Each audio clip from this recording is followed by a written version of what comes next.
আগে দুবরাজপুর গ্রামে মোহন নামে এক ব্যক্তি ছিল। সে ডিমের ব্যবসা করত।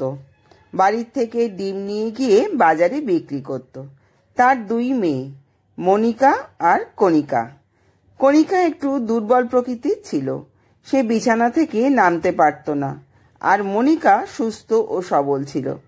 কিন্তু মোহন তার দুই মেয়েকেই খুব ভালোবাসত। কণিকা প্রতিবন্ধী ছিল বলে মোহন ও তার স্ত্রী তাকে কখনো অযত্ন করত না। মোহনের ডিমের ব্যবসা ভালোই চলছিল। একদিন মোহনের মুরগিগুলো অসুস্থ হয়ে মারা গেল। মোহন খুব চিন্তায় পড়ে গেল কিভাবে রোজগার করবে। তখন তার স্ত্রী তাকে বলল, তুমি একটা কাজ করো, কাল শহরে গিয়ে কয়েকটা মুরগি কিনে আনো, আবার নতুন করে ব্যবসাটা শুরু করো। মন খারাপ করে বসে থাকলে হবে না। আমার হাতে টাকা পয়সা নেই যে আমি নতুন করে ব্যবসা শুরু করব।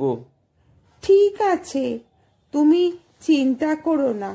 আমার এক গাছা সোনার চুড়ি আছে, সেটা নিয়ে তুমি শহরে যাও।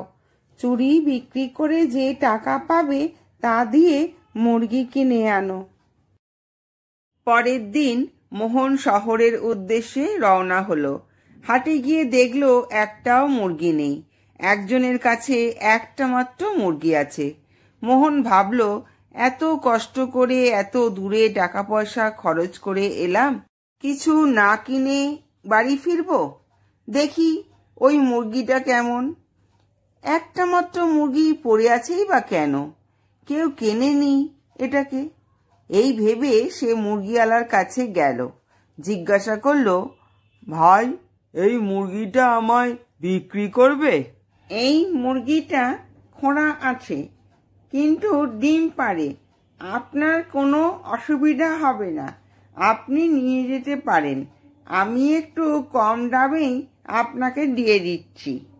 মোহন মুরগিটা কিনে বাড়ি ফিরে এলো। মিনতি, দেখো, এই মুরগিটা কিনে আনলাম। বাজারে আর একটাও মুরগি ছিল না। মুরগিটা খোঁড়া, কিন্তু ডিম পাড়ে। একটু কম দামে দিয়ে দিল।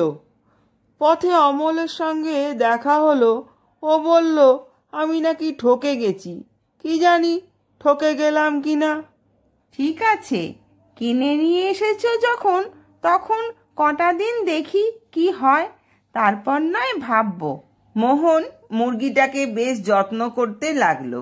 কিন্তু মুরগি আর ডিম পাড়ছে না দেখে মোহন বিরক্ত হয়ে মিনতিকে বলল, ধুর, অমল ঠিক বলেছিল।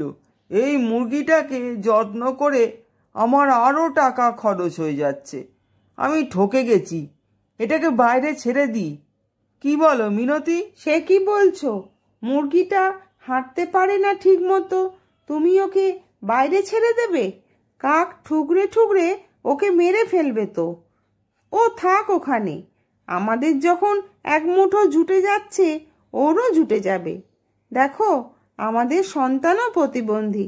আমরা কি তাকে রাস্তায় বের করে দিচ্ছি? মুরগিটারও তো প্রাণ আছে, ওকে কিভাবে রাস্তায় বের করে দেব? তুমি বরং হাটে গিয়ে আবার কয়েকটা মুরগি কিনে এনো।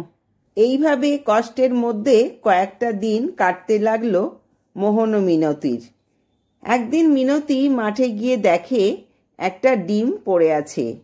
সেটা খুব উজ্জ্বল। মিনতি ডিমটা দেখে অবাক হয়ে মোহনকে ডাকতে লাগলো, দেখো দেখো, সোনার ডিম পেড়েছে মুরগিটা। আমাদের দুঃখের দিন শেষ হয়ে গেল, ভগবান মুখ তুলে তাকিয়েছেন। মোহন ছুটে এসে দেখলো, হ্যাঁ সত্যিই তো, মুরগিটা একটা সোনার ডিম পেয়েছে। সে আনন্দে মিনতিকে বলল, চলো মিনতি, ভগবান আমাদের দিকে মুখ তুলে তাকিয়েছে।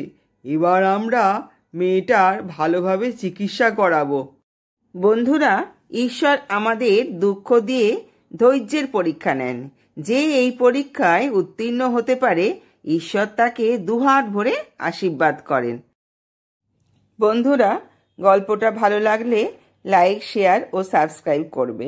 তোমাদের সাবস্ক্রিপশন আমাকে এগিয়ে যেতে সাহায্য করবে।